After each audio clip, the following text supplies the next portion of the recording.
nos deter no capítulo 4, do versículo 23 até o versículo 31. Amém?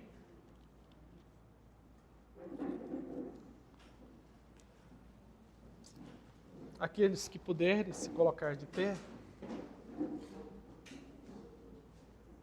Amém, irmãos? Louvado seja o nome do nosso Deus.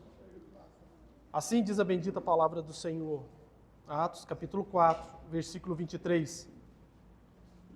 Quando foram soltos, Pedro e João voltaram para os seus companheiros e contaram tudo o que os chefes dos sacerdotes e os líderes religiosos lhe tinham dito. Ouvindo isto, levantaram juntos a voz a Deus, dizendo: Ó soberano, tu fizestes os céus, a terra, o mar e tudo quanto neles há. Tu falaste pelo Espírito Santo por boca do teu servo, nosso pai Davi. Porque se enfurecem as nações e os povos conspiram em vão. Os reis da terra se levantam e os governantes se reúnem contra o Senhor e contra o seu ungido. De fato, Herodes e Pôncio Pilatos reuniram-se com os gentios e com o povo de Israel nesta cidade para conspirar contra o teu santo servo Jesus, a quem ungiste. Fizeram o que o teu poder e a tua vontade havia decidido de antemão que acontecesse. Agora, Senhor, considera as ameaças deles e capacita os teus servos para anunciarem a tua palavra corajosamente. Estende a tua mão para curar e realizar sinais e maravilhas por meio do nome do teu servo Jesus, do teu santo servo Jesus. Depois de orarem, tremeu o lugar em que estavam reunidos. Todos ficaram cheios do Espírito Santo e anunciavam corajosamente a palavra de Deus. Até aí, amados. Bendito, amado e soberano Senhor. Deus, nós nos prostramos diante do Senhor. Nós suplicamos a Ti, ó Deus, como igreja, como filhos do Senhor, homens e mulheres que um dia foram alcançados pelo Teu Santo Espírito, ó Deus. Que nesta manhã, Senhor, nós possamos conseguir render graças e louvores a Ti. Que o Senhor, ó Deus, possa tocar, ó Deus, na nossa mente e no nosso coração, e que possamos, ó Deus, compreender o que de fato o Senhor quer nos dizer. Nos revela, amado Deus, o que está além da letra. Aquilo que somente o Senhor pode falar aos nossos corações, ó Deus. Toca em nossos ouvidos, ó Deus, para que possamos de fato, Senhor, ouvir a Tua voz nesta manhã. Espírito Santo, usa o Teu servo nesta manhã com poder e graça, com ousadia, com intrepidez, ó Deus, para a glória e louvor do Teu santo nome. Eu suplico a Ti, amado Deus, fale com Teus filhos, fale com os meus irmãos, ó Deus, nós queremos Te ouvir nesta manhã, Senhor. Nós necessitamos do Senhor, nós precisamos de Ti, Senhor. Sem o Senhor nós não conseguimos nada. Tudo é possível porque o Senhor é um Deus que pode todas as coisas. Não há limites para o Senhor. E nós imploramos ao Senhor, toma a direção das nossas vidas, nos possua com o Teu Santo Espírito de uma forma possante, nos concede sim, ó Deus, ousadia, coragem, remova do nosso coração, ó Deus, todo medo, tudo aquilo que nos deixa com vergonha e tímidos, ó Pai, em nome de Jesus, Senhor. É o que nós choramos nesta manhã, em nome de Jesus, Teu servo. Amém. Graças a Deus. Pode se assentar, meus irmãos.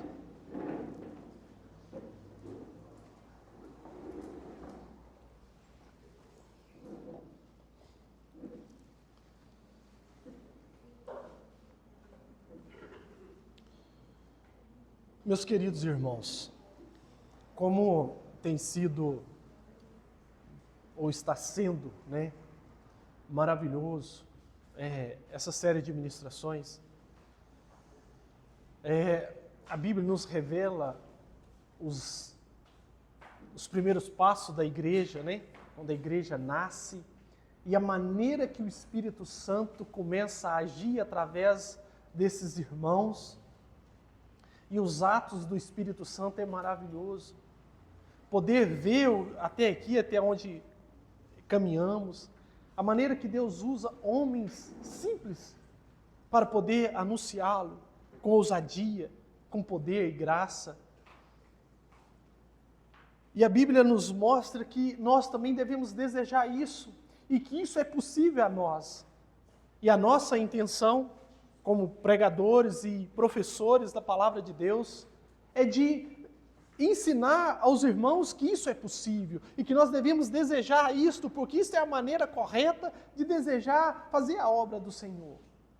E que não há como fazê-la à parte de Deus. Nós precisamos clamar para que o Espírito Santo nos impulsione a fazer isso. E uma palavra que nós vimos repetidamente, ou um adjetivo repetidamente ou frequentemente nos nossos estudos aqui, é a palavra intrepidez. Nós vemos Pedro e João e a igreja primitiva sendo usada desta maneira, com essa ousadia. Algumas Bíblias está coragem, né? E o Novo Testamento, ele trata a ousadia como um atributo de virtude divina, né? Um atributo que tem a ver com a vida da igreja. A ousadia é um atributo que tem a ver com a vida da igreja. E isso não somente naquele tempo que a igreja surgiu, mas isso é algo para todas as eras. A ousadia tem que ser algo que permeia o nosso coração, tem que estar constante em nossa vida. Porque isso é algo que tem que permear todo o seio da igreja ao longo da vida da igreja, todas as suas gerações. E nesse texto que nós lemos, nós vimos isso na prática. No versículo 23, diz assim, quando foram soltos, Pedro e João voltaram para os seus companheiros e contaram tudo o que os chefes dos sacerdotes e os líderes religiosos lhe tinham dito. Pedro e João, nós ouvimos a mensagem que foi pregada pelo pastor na semana passada, domingo passado. O contexto é a cura daquele coxo de nascença. E os líderes religiosos da época os levaram e começaram a interrogá-los. No nome de quem, com que autoridades eles faziam aquilo, e começaram a proibi-los de fazer ou de ensinar no nome de Jesus. Pedro e João foram ordenados por aqueles líderes religiosos, os homens que tinham poder na época. Eles foram ordenados a não falar mais no nome de Jesus.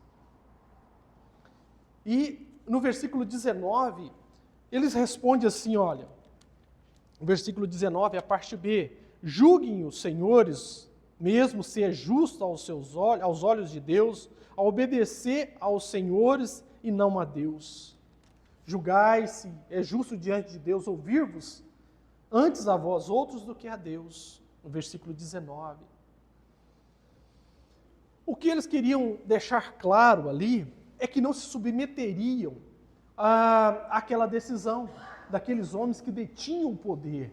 Como o pastor usou a palavra de construtores, as pessoas que ensinavam, que detinham o poder de ensinar aquelas pessoas. Então, eles deixaram claro que eles não se submeteriam àquela decisão. Mas, com medo do povo, o sinédrio soltou João e Pedro. Eles temiam a grande multidão. Então, eles soltaram aqueles dois homens, porque não tinha do que os acusar. O milagre era notório a todos, então não tinha como. Então, soltaram eles. E o texto que nós lemos relata que quando eles são soltos, eles voltam e relatam aos irmãos. Eles voltaram para a igreja primitiva e relataram tudo quanto os principais sacerdotes e anciões lhe haviam dito. Uma vez que os crentes reunidos souberam de tudo que havia acontecido, fizeram algo que muitos não fariam. Eles oraram. Infelizmente, para muitos de nós, A oração não é uma reação automática a boas notícias. A nossa vida deveria ser, tem que ser, uma vida de oração. Após aqueles homens proibir eles de anunciar e de ensinar no nome de Jesus, eles relatam aos irmãos da igreja e eles oraram. Muitos de nós, quando nós estamos tendo uma vida próspera, farta, abençoada, sossegada, sem problema, a nossa vida de oração tende a oscilar para baixo. É necessário que os problemas surjam na sua vida, e às vezes Deus permite que isso aconteça na sua vida para poder despertar a sua vida de oração. É no momento de sofrimento, de dor, de angústia, de incerteza, momento que às vezes você se sente abandonado.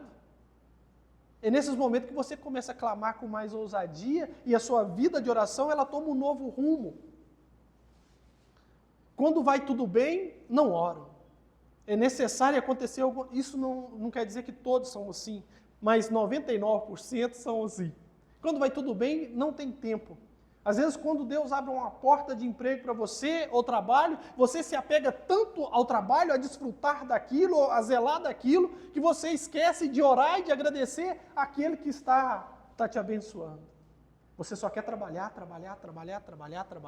e você não tem tempo para prestar culto a Deus, você não tem uma vida de oração, você não tem uma vida de leitura da palavra de Deus, você não tem uma vida de meditação, você não faz nada disso.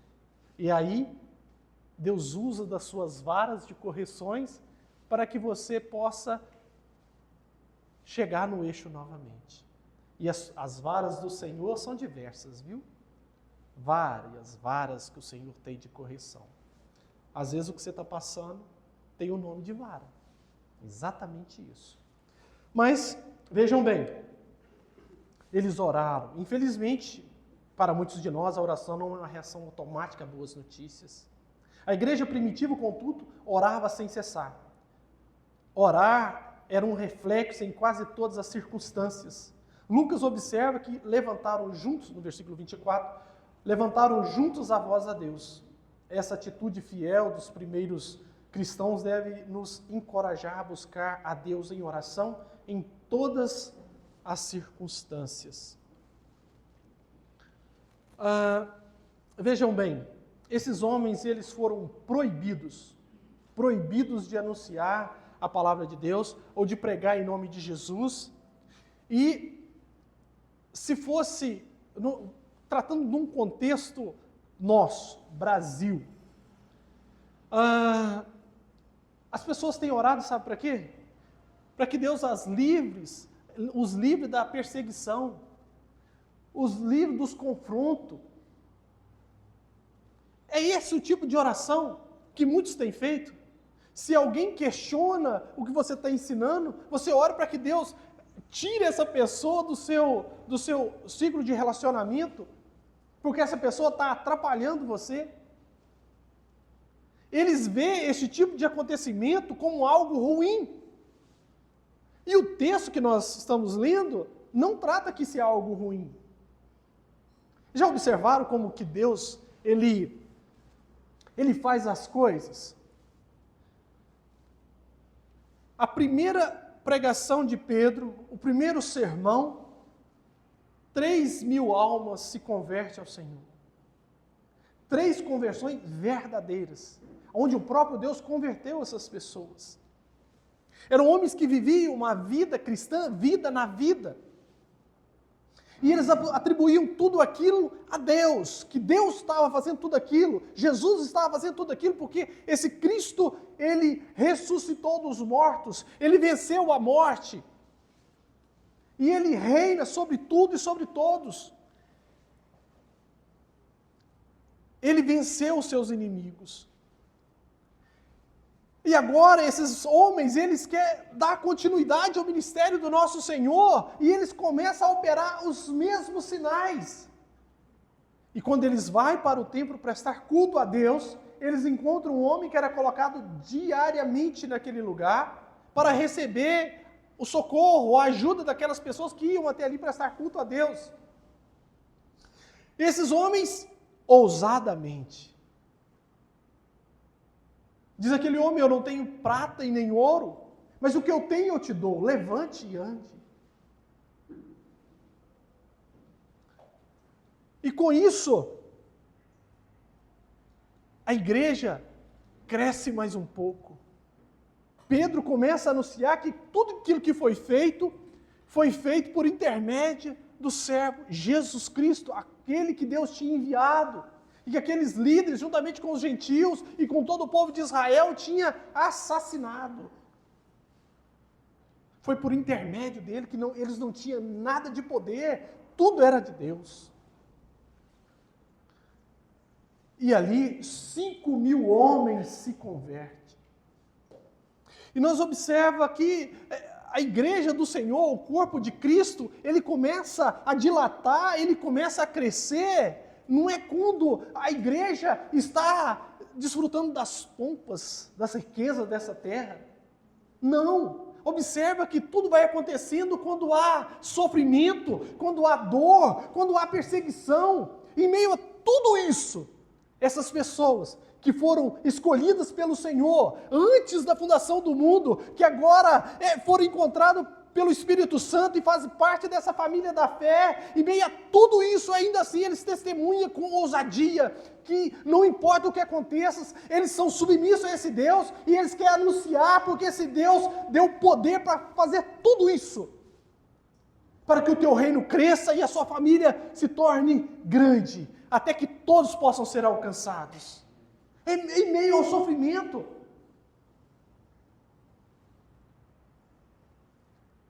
O Espírito Santo de Deus age na vida daqueles incrédulos, daqueles que não conheciam o Senhor, que vê o seu sofrimento, a sua luta e a sua caminhada, e ainda assim, como é que você serve a esse Deus? Como que você é submisso a Ele? Como que você ainda prega com essa ousadia, com essa intrepidez? Como que vocês vivem dessa maneira? Porque o meu Senhor, Ele vive e reina, Ele venceu a morte, mas um dia Ele voltará, e Ele enxugará dos nossos olhos toda lágrima, Ele extinguirá toda a enfermidade, toda a dor, um dia isso vai passar. Isso tem um tempo, um período, mas o nosso Deus reina. E aí essas pessoas, o Espírito Santo, Ele age na vida dessas pessoas e elas também desejam se submeter a esse Senhor, esse soberano. Eles não param, eles continuam. E agora eu pergunto a você, meu irmão, minha irmã, o que poderia ser mais óbvio para uma igreja ou uma comunidade do Senhor, do que reconhecer a soberania de Deus, do que orar ao Senhor em meio a tudo isso que está acontecendo? Você precisa continuar orando. Você precisa continuar orando. E eles disseram algo aí no versículo 24, na parte A. Eles disseram assim, eles levantaram juntos a voz a Deus e disseram: ó soberano, tu fizestes os céus, a terra, o mar e tudo que nele há. Por que eles disseram isso? Era um reconhecimento de que, embora tivesse estado perante as mais altas autoridades da terra, o Senhor era Deus, o único digno de adoração e da mais alta submissão. Não importa diante de quem você vai estar um dia, o único que é digno de toda submissão, o único que é digno de toda autoridade, somente o nosso Deus, somente Ele é digno de toda submissão, somente Ele. E agora uma pergunta para você meditar nela. O que nos impede de falar do Evangelho com coragem? O que te impede de falar de Jesus com coragem, com ousadia? O que está te impedindo, meu irmão, de ter essa ousadia, essa intrepidez de falar do Evangelho? Se você tivesse que pedir alguma coisa a Deus hoje para viver sua fé com mais coragem, qual seria? Vou perguntar de novo. Se você tivesse que pedir alguma coisa a Deus hoje para viver a sua fé com mais coragem, o que seria?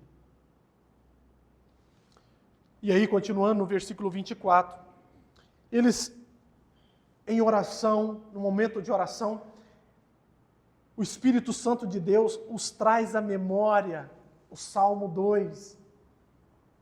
E eles começam a recitar o Salmo 2 na sua oração. Acompanhe comigo. No versículo 25 e 26.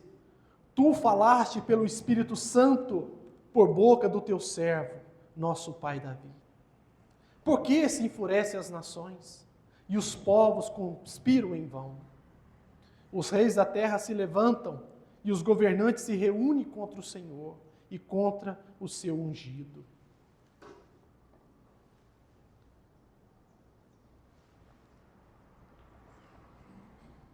Aqui, irmãos, eu quero chamar a atenção dos irmãos para algo que é de suprema importância.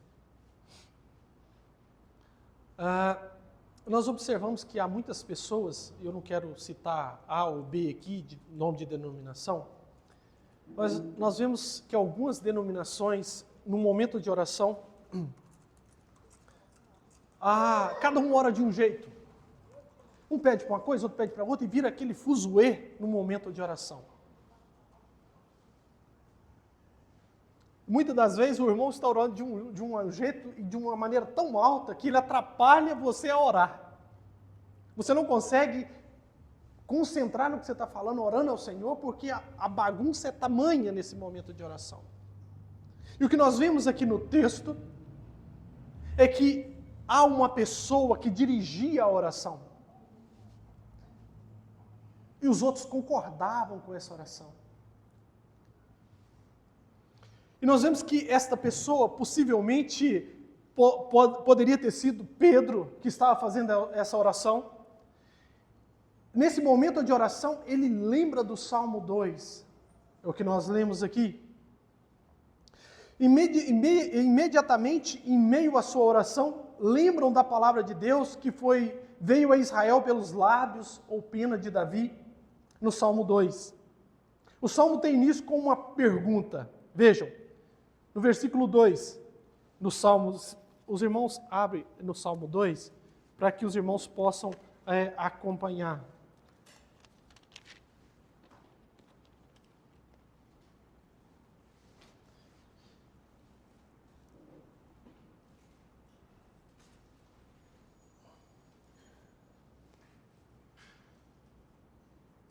Começa assim, por que se amotinam as nações e os povos tramam em vão? O Salmo, ele tem o seu início com uma pergunta. Por que se enfurecem os gentios e os povos imaginam coisas vãs? Os reis da terra se levantam. Você pode acompanhar aí no Salmo 2, versículo 1 e 2. Os reis da terra se levantam e os príncipes conspiram contra o Senhor e contra o seu ungido. O Salmo 2, ele descreve uma reunião de cúpula dos governantes mais poderosos do mundo com aqueles que se recusam a se submeter ao domínio e ao reinado de Deus. Rompamos os laços, no versículo 3 agora, rompamos os laços e sacudamos de nós as suas algemas. Essa era uma separação do Estado e Deus com a vingança. Davi previu que seria uma conspiração internacional, não limitada a um pequeno país ou um grupo em particular, mas uma na qual todos os governantes de todo o mundo se reuniriam para contestar o senhorio do Todo-Poderoso e o seu Filho ungido. Para alguns comentaristas, alguns estudiosos da Bíblia, eles atribuem essa escrita aqui, o que Davi está registrando, a batalha de Gog e Magog, né? Mas Davi, quando escreve essa cena de reunião da cúpula mais dos inimigos de Deus, diz que o Senhor se assenta nos céus e ri. Quando esses homens se reúnem, maquinam, fazer guerra contra o Senhor e o seu ungido, o Senhor lá dos céus, ele ri. Ele olha para a reunião de todo o poder e força dos reis do mundo ao se reunir e aponta as suas flechas contra Cristo.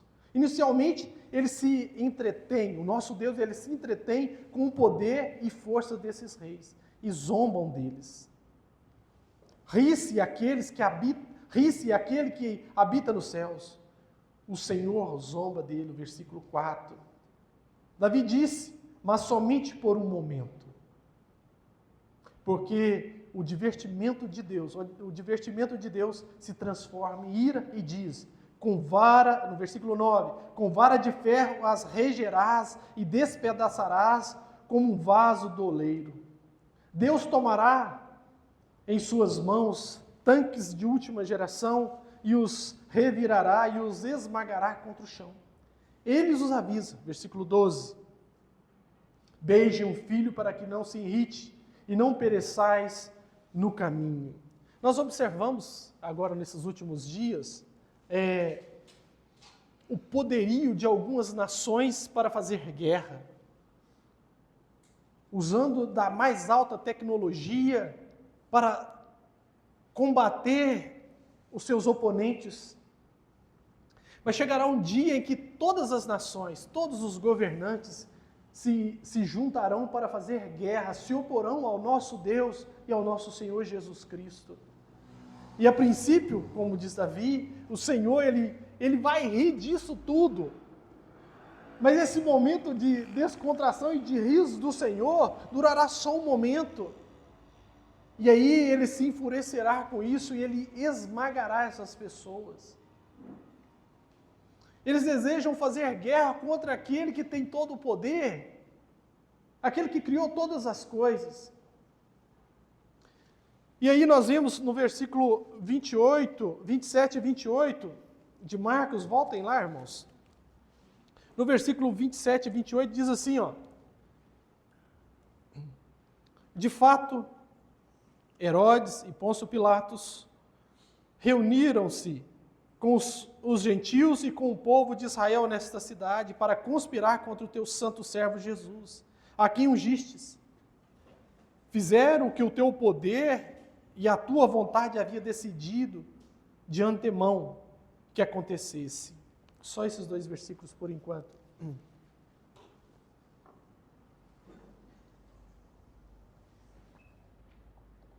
Nos últimos tempos, tem surgido muitas discussões, muitos debates a respeito do calvinismo e do arminianismo, né? Louvado seja Deus que na nossa comunidade não tem esse tipo de discussão, mas pode ter. Mas é bom lembrá-los que a igreja primitiva não tinha esse tipo de debates, calvinismo e arminianismo, até porque não havia arminiano na igreja primitiva. Então não havia esse tipo de debate. Não havia arminiano naquela época. Não havia nenhum arminiano na igreja primitiva. Todos os cristãos acreditavam na soberania de Deus. Todos. Nós lemos o texto e o texto deixa isso muito claro. Então é bom lembrá-los que naquela época não tinha esse tipo de discussão porque não havia arminiano na igreja primitiva. Todos acreditavam na soberania de Deus. E criam nisso plenamente. Plenamente. Eles jamais negociavam a soberania de Deus, porque Jesus revelou exatamente quem Deus é e o poder do Todo-Poderoso contra todas as maquinações das pessoas do mundo. A igreja primitiva via como nulas todas as manifestações de poder por parte das autoridades governantes. Apenas algumas semanas antes disso, o Filho de Deus havia sido entregue em suas mãos para ser executado. Mas tudo já havia sido decretado por Deus previamente. O nosso Senhor Jesus não teria sofrido nenhum arranhão através da conspiração dos inimigos humanos contra ele, se não fosse pelo conselho determinante do Pai. Falamos disso mais cedo na nossa escola de teologia, que ordenou desde toda a eternidade passada que o Filho sofreria nas mãos desses homens ímpios para o nosso bem. O nosso Deus, ele não é pego de surpresa. Isso foi pensado por Deus antes dos tempos eternos. Então, tudo o que aconteceu ali fazia parte dos planos de Deus, para que, daquela forma, daquela maneira, a dívida que nós tínhamos com o Senhor pudesse ser paga. Somente o sacrifício de Cristo na cruz do Calvário. Era necessário que aqueles homens ímpios, que aqueles líderes religiosos da época, condenassem o nosso Senhor, sem saber eles que isso fazia parte dos planos de Deus. Que, na verdade, eles estavam executando o plano do Senhor, que era de entregar o seu Filho por amor a você, por amor a mim, por amor a nós. Por amor àquele que o Senhor vai te enviar a anunciar o Evangelho e ele vir fazer parte desta família. Então o sacrifício do nosso Senhor foi perfeito. Os participantes da igreja primitiva entendiam que, a despeito de todas as ações antagonistas daquelas autoridades, Deus ainda era soberano. Deus ainda estava no controle. E essa é a reação, porque disseram, versículo 29, acompanhe comigo. Agora, Senhor, considera as ameaças deles e capacita os teus servos para anunciarem a tua palavra corajosamente. Estende a tua mão para curar e realizar sinais e maravilhas por meio do nome do teu servo Jesus. Depois de orarem, tremeu o lugar em que estavam reunidos, todos ficaram cheios do Espírito Santo e anunciavam corajosamente a palavra de Deus.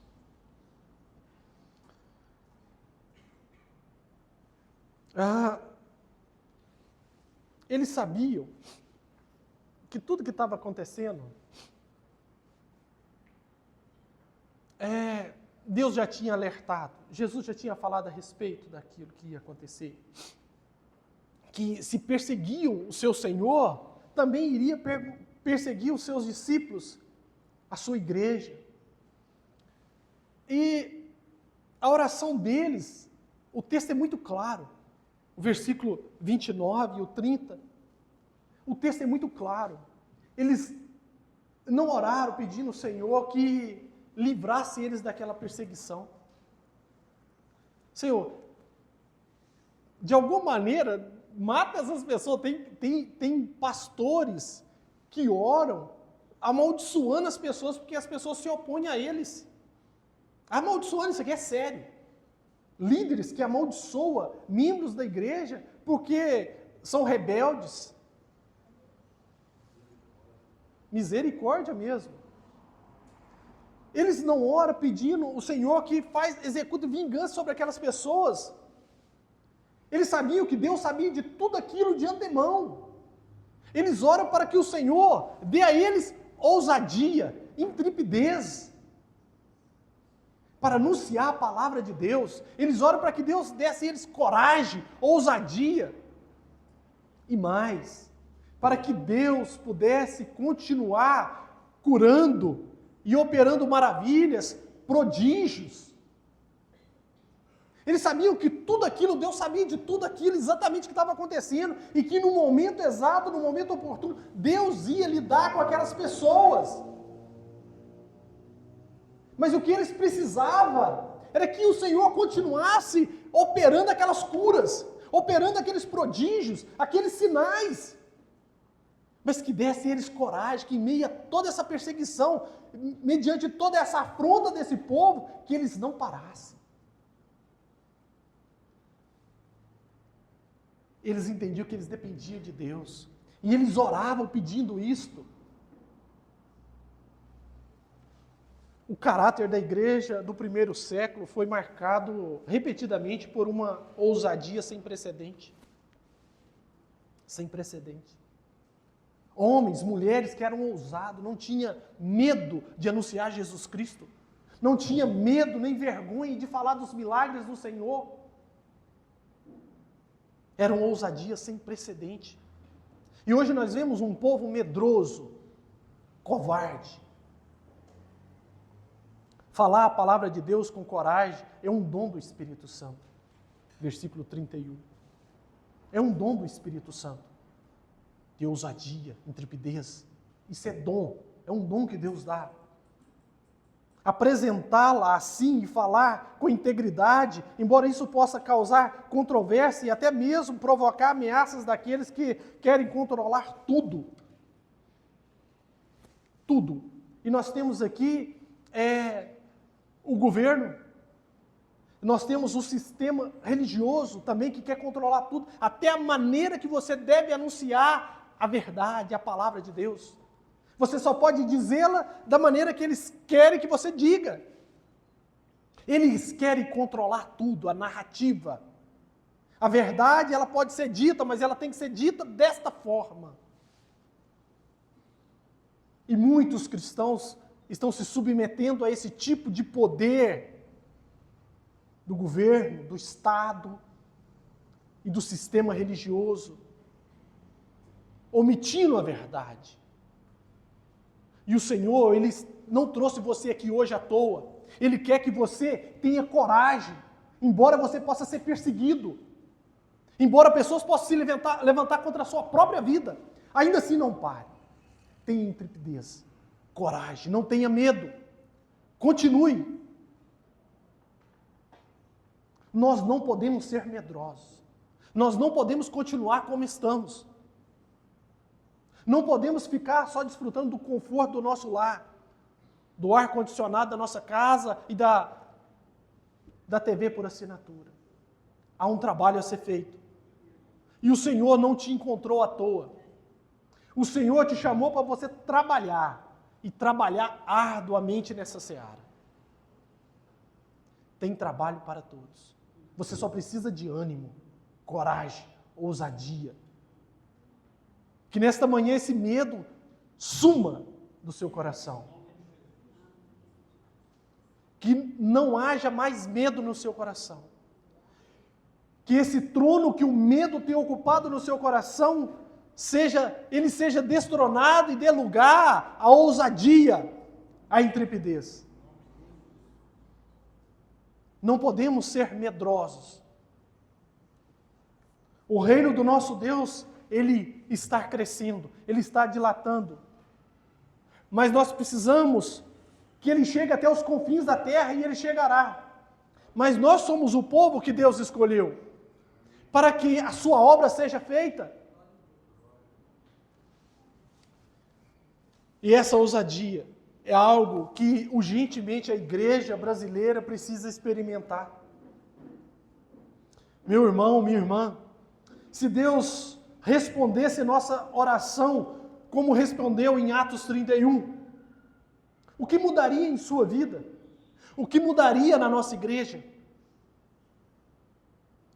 Aquele lugar tremeu como resposta à oração daqueles homens e daquelas mulheres que ali estavam.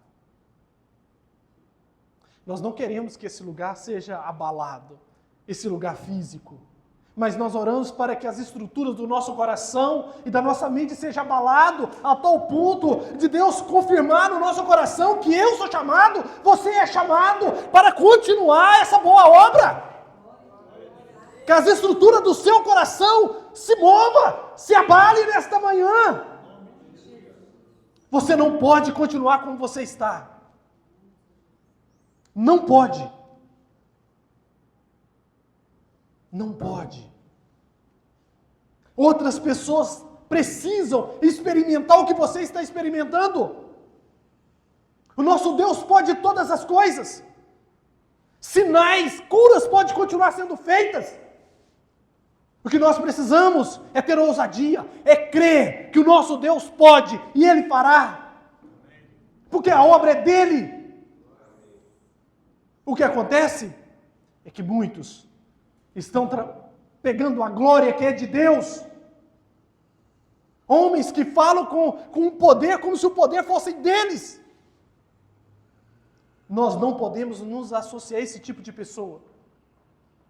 Nós precisamos aprender com o nosso Deus, com esses irmãos da igreja primitiva, como a nossa vida deve ser vivida. É dessa forma. Não podemos continuar preguiçosos como estamos. E eu me incluo nisso. Porque parece que quando a gente está pregando é só quem está ouvindo que está errado. Não. Eu sou um pecador igual a você. E nós não podemos ser assim mais. Não podemos. O nosso Senhor, Ele foi morto na cruz do Calvário. Mas Ele ressuscitou, Ele venceu a morte, Ele venceu os seus inimigos. A igreja deve conquistar o favor do povo, o partido dele. A igreja deve, a tal ponto, tomar os recursos espirituais da igreja, os recursos materiais, e os colocar a serviço do povo. Falávamos disso mais cedo, né, Abraão? Em todas as minhas ministrações eu estou falando o nome do Abraão aqui, mas mais cedo nós falamos disso. Nós precisamos tomar o partido do povo. Nós não podemos fazer como muitas pessoas estão associando a algum tipo de pessoa que tem o poder ou busca o poder, mas para trazer glória para a sua comunidade, para a sua instituição. Não! Nós temos que estar a serviço do povo. Esses homens, eles viviam a serviço do povo, eles usavam os recursos espirituais, materiais, humanos. Mas toda glória e toda honra era dada ao nosso Deus.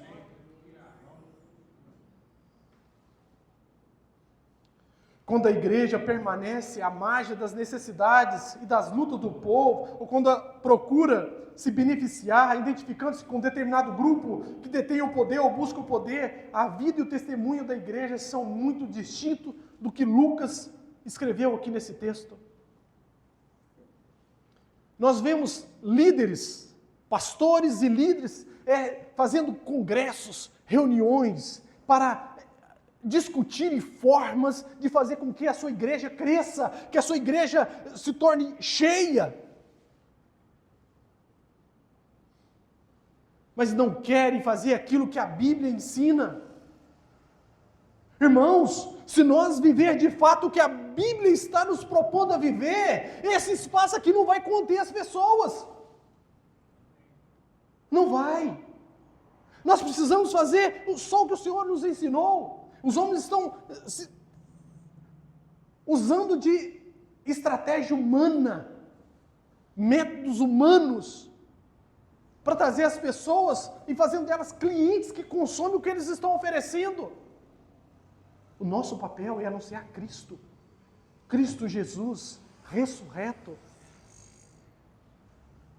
É muito simples, irmãos. A igreja, ela tem uma escola de teologia, começa a participar, começa a aprender. A igreja oferece tudo isso para que nós possamos nos preparar e viver essa vida na vida.